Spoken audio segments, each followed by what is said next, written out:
신규 상장하는 기업들 투자 유의사항이 있습니다. 이번에 대표적으로 두산로보틱스 신규 상장하고요. 밀리이서재, 한싹, 히오리, 신성ST 이런 기업들이 신규 상장 예정되어 있습니다. 오늘은 대표적으로 두산로보틱스를 예를 들어서 청약에 대한 유의사항 같이 봅시다. 청약하실 때 이런 주의사항 모르시고 하시면 큰일 납니다. 두산로보틱스 청약은 오늘 내일입니다. 목요일 금요일이죠. 이 기업은 주식시장에 10월 5일날 상장될 예정입니다. 이외에도 이런 기업들이 신규 상장될 거죠. 제가 오늘 드리는 말씀은 신규 상장 종목에 투자할 때 공통된 부분이니까요. 꼭 알아두셔야 됩니다. IPO 기업들 청약하려면 증권앱 들어가셔서 공모 청약 신청하시면 됩니다. 근데 신규 상장 기업 공개, 영어로는 IPO죠. 이게 뭔가 생각드실 겁니다. 말 그대로 기업을 일반인들에게 공개하는 거죠. 주식을 살 수 있게 하는 겁니다. 이렇게 되면 그 주식을 많이 가지고 있는 사람들, 그 사람이 기업의 주인이 되는 거죠. 예를 들어서 저는 시골에 그냥 완전 부자입니다. 그런 사람이 갑자기 기업 공개된 기업의 매수 한 보따리 한다. 그렇게 되면 그 기업의 주인이 되는 거죠. 이것과 같이 주식수가 많으면 그 기업이 주인이다. 이런 주인의식을 여러분들 투자하시면서 꼭 아셔야 됩니다. 왜냐하면 대기업 총수들, 일반 개인 투자자들 주식도 많은데 자기 마음대로 기업을 휘두르려고 하죠. 그러면서 개인 투자자들이 손해가 막심한 겁니다. 이런 우리가 의식이 있어야지 그 사람들이 함부로 기업을 좌지우지 못하겠죠. 아무튼 신규 상장 주식에 투자해서 재수 좋으면 따답을 물 수 있다. 그런 말을 듣고 서로 IPO 기업에 접근하죠. 그런데 이런데 청약한 사람들 10명 중에 9명이 그 기업이 뭐 하는지도 모른다고 합니다. 제대로 확인도 안하고 고마 쉐레이 돈을 잡아넣죠. 두산로보틱스 청약하려는 사람 뭐 하는 회사냐 물어보면 나는 잘 안다. 로봇 만드는 회사다. 이렇게 말하지요. 홈페이지 봅시다. 두산로보틱스 아이스크림 로봇도 만들고 산업용 로봇도 만들고 있네요.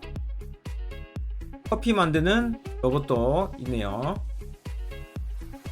이렇게 로봇 만드는 회사, 이것만 아는 지식은 어떤 사람에게 질문을 합니다. 그 사람 뭐 어떻냐 물어볼 때 그 사람 그냥 직장인인 거 그것만 안다. 이 정도 수준의 지식밖에 안 되죠.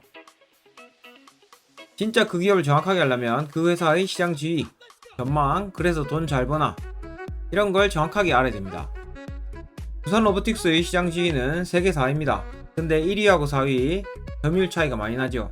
전망은 지금 성장 중에 있는 사업입니다. 다만 매출액에 비해서 돈은 잘 못 벌고 있습니다. 이 회사. 아무튼 이런 구체적인 걸 보지도 않는 사람들이 청약한 사람들이 대부분입니다. 문제가 있죠. 그런데 이래 신규 상장에 대한 정보보다 더 중요한 것이 있습니다. 그건 바로 신규 상장하는 기업들의 특징이란 거죠. 이게 무엇보다도 중요한 사실입니다. 자, 올 상반기 32곳 신규 상장했는데요. 그 중에서 12곳이 주가가 공모가 밑돈다고 합니다.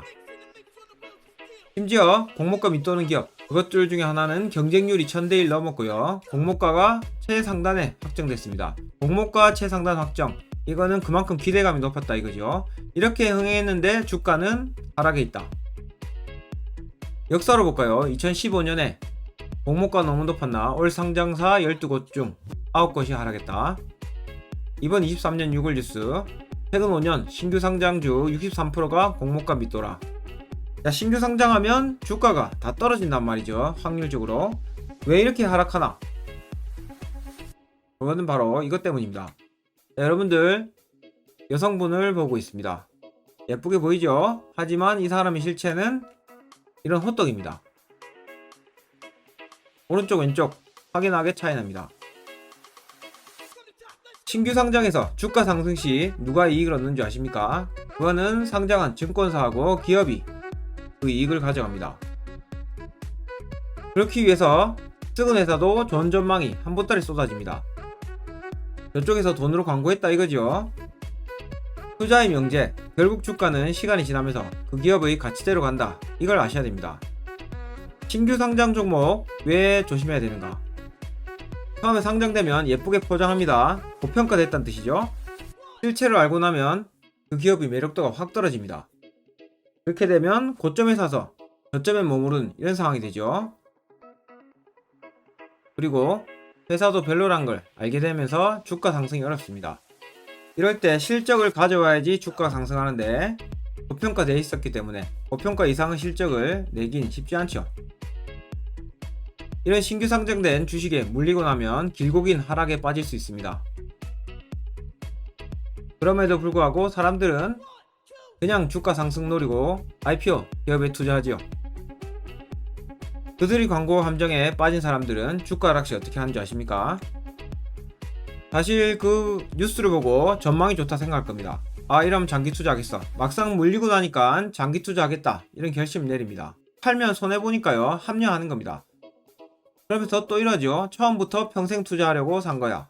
왜냐하면 그 사람이 들은 그 내용은 너무 좋았기 때문입니다. 그런데 실체는 이겁니다. 주가가 길고 길게 하락한대죠. 그렇게 되면 어떻게 됩니까? 이런 장기 투자하겠다 모든 마음이 사라집니다. 그리고 내 주식은 떨어지는데 다른 기업들 계속 오른다. 손절하고 싶어집니다. 모든 마음은 사라진다. 결국 모든 초심은 사라진다 이거죠. 사실 이 초심도 잘 잡았나 생각해봐야 됩니다. 내가 잘못된 광고에 현혹된 건 아닌지 냉정하게 생각해봐야 된다 이거죠. 장기 투자는 물려서 억지로 합리화하는 그런 투자가 아닙니다. 기다림 혹은 수익 중에도 전략적으로 보유할 수 있는 게 이게 바로 장기 투자지요.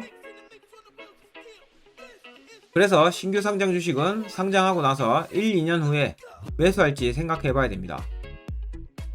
프로들은 신규 상장 주식 빠르게 접근 안합니다.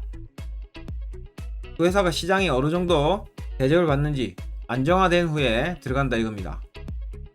지금까지 이야기를 봤을 때 두산 로보틱스 신규 상장 주식 되는 거죠. 이렇게 되면 단기 고점일 가능성이 높습니다. 그 증거는 앞서 보여드린 이 내용 때문이죠. 이런 역사를 통해 여러분들은 신규 상장 주식에 접근하는 걸 조심하셔야 됩니다. 1천만원 수익 나는 건 별거 아니에요. 근데 1,000만원 손실 나면 엄청 큰 돈이죠.